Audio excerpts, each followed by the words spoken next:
байна. Өнөөдөр хамтлагаар би юу хийх вэ гэхээр Жисүүгийн тухай сонирхолтой баримтуудыг би танарт ярьж өгөх болно. За тэгээд бичлэгөө орцгоё.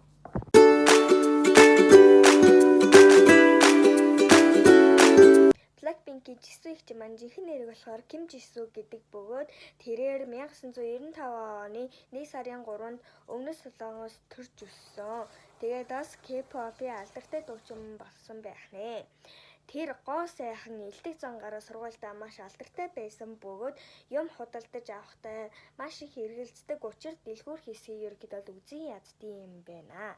Jisoo их маань 2014 оны 7 дугаар сард Entertainment дадлахаар ажиллаж байсан байна. Бас хамтлагийнхаа ааш зангыг зохицуулагч юм байна. Blackpink-ээс Jisoo их чинь хамгийн сайн найз нь болохоор Rose юм байна. Rose их маань Jisoo ихчээ зориулж гитараар хөгжим тоглодог байх нэ.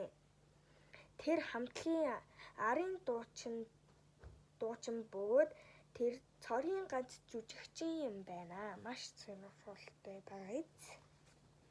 Jisoo бол Instagram дээрээ 50 сая дагагчтай бөгөөд бусад K-pop хамтлагийн хүмүүсээс дөрөвт бичигддэг байх нэ.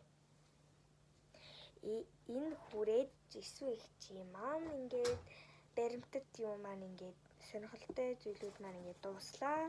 Дараагийн бичлэг хүртэл бай.